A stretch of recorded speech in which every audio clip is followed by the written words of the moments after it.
円がある。この内部に、偏りなく無作為に点を打つ。これを3回、独立な思考として繰り返す。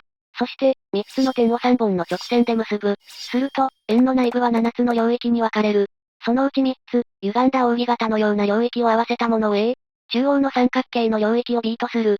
A の面積の期待値は B の面積の期待値の何倍か。さ。なんだ？この問題。解かせる気あんの？あるのか。そもそも、点が止まってても赤の面積はよくわかんないよ。で、期待値？青の期待値の時点で無理でしょ。無理かどうかはともかく、それを求めろとは言っていない。赤が青の何倍かだけわかる方法があるのか。まあ、そうだな。問題の設定について補足しておく。まず、偏りなく無作為に点を打つ、と言ったが、正確には、円の面積を1として、円の内部の面積 S の任意の領域に対して、点がその領域に入る確率が S になるように打つ。偏りなく、を堅苦しく言うとそうなるんだね。あと、3点が一直線上に並ぶと分割がおかしくなるが、この事象が起きる確率はゼロなので、気にしないことにする。期待値に響かないからどうでもいいってこと？ああ、補足は以上。さて、A の面積の期待値は B の面積の期待値の何倍だろうか。自力で挑みたければ一時停止してほしい。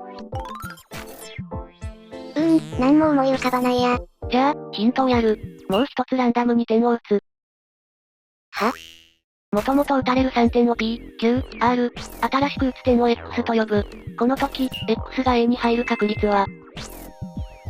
円の面積は1ってことにしたんだっけ？そうだな。その時の説明によると、A に入る確率は A の面積、だよね。ああ、3点を打って A が確定した後ではそうだな。3点のあらゆる配置を総合すると、X が A に入る確率は A の面積の期待値、になる。ってことは、A の面積の期待値は、X が A に入る確率でいいのか。もちろん B についても同様。じゃあもう面積は考えなくていいのか。そうだな。ここから自力でゴールしたければ、一時停止してほしい。これって言い方を変えただけじゃない？ 4 点目を素直に打ってると多分そうだな。次の思考を考える。円内にランダムに点を4つ打ち、そのうち1つを等確率で選んで X と名付け、残りの3つを P、Q、R とする。それで X が赤や青に入ったか見るの？ああ。で、これで何がしたいの？この思考は元の思考と内容的には同じ。そうなの？元の思考は P、Q、R を選び、そして X を選ぶ、が、X を選ぶとき、P、Q、R の情報を使っていない。確かに、結局4つランダムに選んでるだけか。以後、最初に4点選ぶ方式で考える。仮に、4点がこう打たれたとすると、X が A に入る確率や、B に入る確率はどうなるか？このうちどれか1つが X になるってこと？ああ、それぞれ確率4分の1でな。もし、これが X になったら、X は B に入る。って感じ？そうだな。他が X になったらどうだ？これが X になったら、A に入るね。これが X になったら、A に入る。これが X になったら、A に入る。まとめると、4点がこう選ばれた場合、X が A に入る確率は4分の3、B に入る確率は4分の1。それじゃあ、これとできるだけ違う配置を作ってみろ。これでいい？いい、この時 X が A や B に入る確率は？これが X になったら、A にも B にも入ってない。これが X になったら、A にも B にも入ってない。これが X になったら、どっちにも入ってない。これが X になったら、入ってない。この時は A に入る確率も B に入る確率もゼロ、か。じゃあ、これまでと違う点の配置を作ってみろ。これはどう？これは最初のと同じだな。あ、そうかも。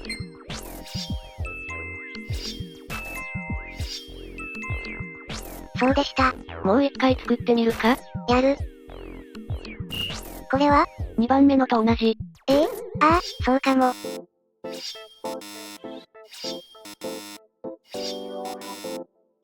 そうでした。これ、もうパターンで尽くしてる？そうだな。4点の突法。直感的に言うと、点全体に輪ゴムをかけた時の図形が三角形か四角形かの2パターンしかない。なるほど。それで、輪ゴムが四角形だったら、4つの点のどれが X になっても、A にも B にも入らなくて。輪ゴムが三角形だったら、輪ゴムがかかってない点が X になったら、B に入って、輪ゴムがかかってる3つの点のどれかが X になったら、A に入る。ってことは、A に入る確率は B に入る確率の3倍？正解。一応整理しておくと、ランダムに選んだ4点の特法が三角形である、という事象を T とすると、X が A に入る確率は T が起きる確率の4分の3倍。B に入る確率は T が起きる確率の4分の1倍だから、T が起きる確率はわからないけど、わからなくてもいいのか。というわけで元の問題の答えも3倍でした。そういえばこれ面積の問題だったっけ。2つ補足しておく。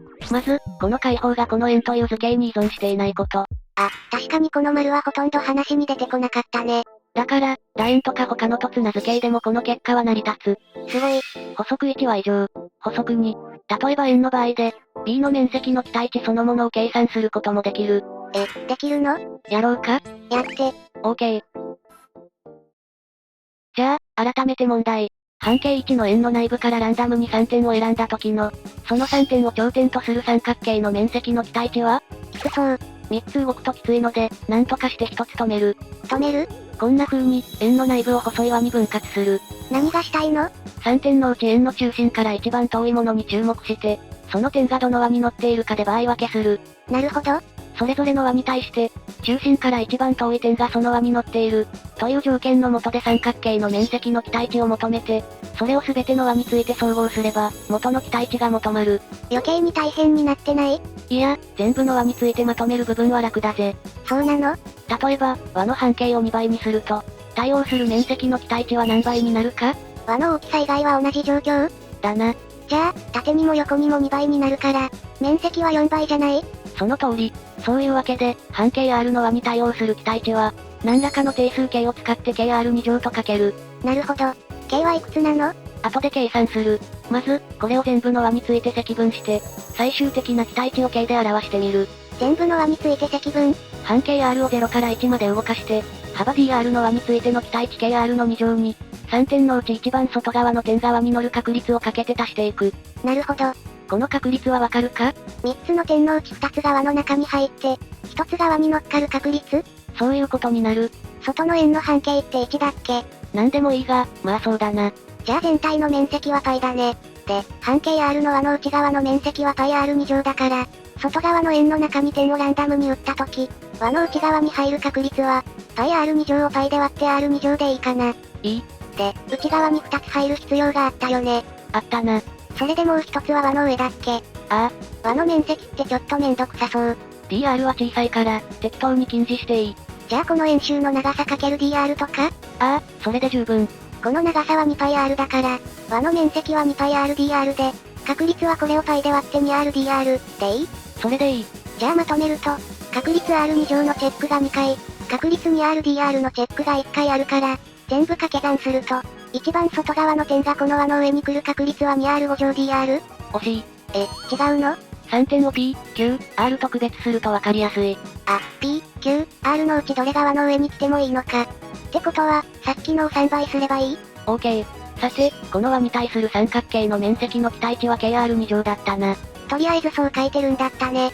この輪に対する期待値と確率をかけたものを、R を0から1まで動かして積分すれば、目標の期待値が求まる。なるほど。これは、4分の 3K？ そうだな。あとは K が分かればいいのか。って、どうすんの？輪に乗る1点を、ここ、輪の内側の円周の下の端に固定する。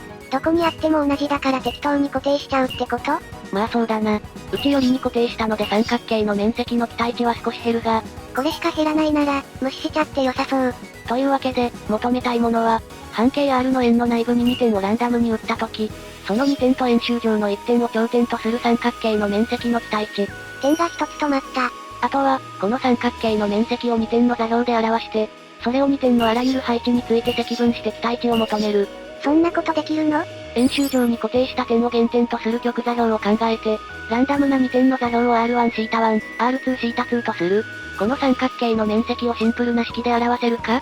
この辺の長さが R1、この辺が R2、この角度が θ に引く θ1 だから、2分の 1R1、R2 サイン θ に引く θ1 でいい？ θ2 が θ1 より大きければそれでいいが、逆のこともあるから、θ2 引く θ1 の絶対値としておく。なるほど。さて、この面積を R1、θ1、R2、θ2 で積分して期待値を求める。さらっと長い式を出さないでよ。とりあえず全体像を見せてみた。まず、θ1 とθ2の範囲は0から π まででいいな。0度から180度までだね。さて、θ1 を固定したとき、R1 の範囲は ?0 から、この線の長さまで？そうだな、それはいくつだ？ヒントは、原点を通る直径を引いて、この三角形を考えろ。ここは直角か。それで、ここは θ1 で、直径の長さは 2r だから、2r サイン θ1 か。R2 についても同様。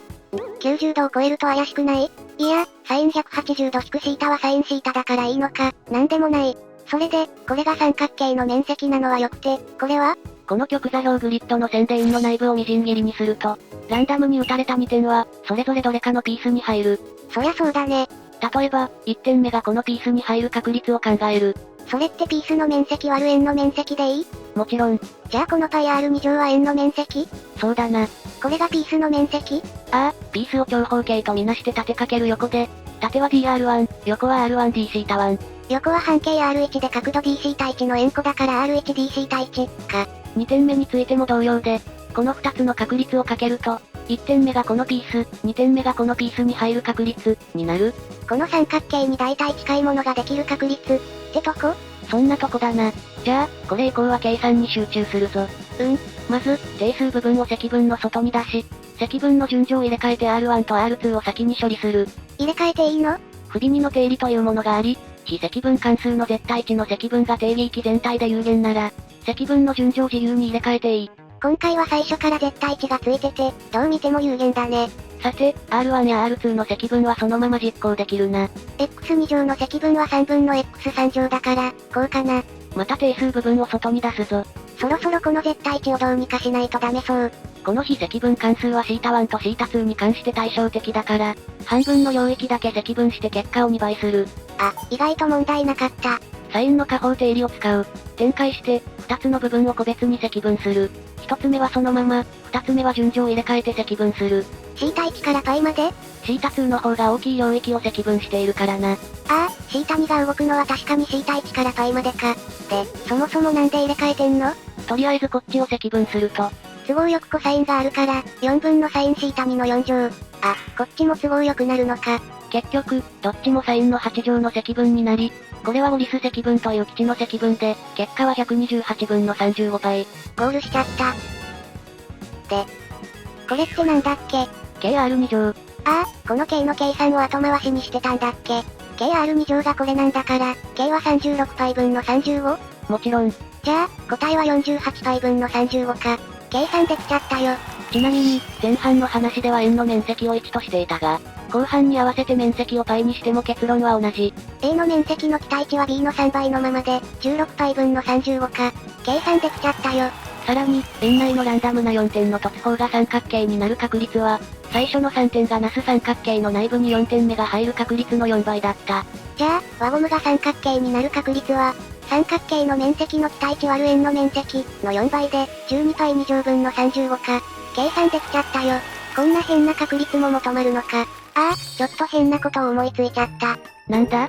逆に、円の中のランダムな4つの点に輪ゴムをかける実験で、円周率を計算できるんじゃない？確かに、何度もやれば突法が三角形になる確率を禁じできるな。チャット GPT にでもシミュレーションのコードを書かせてみるか。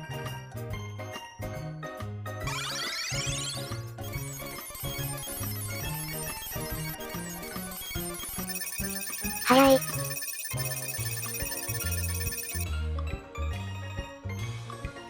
特に問題なさそうなので10億回試行したところ、2分かけて 3.141 まで正しい値が出た。2分かけるならもうちょっと頑張ってよ。ご視聴ありがとうございました。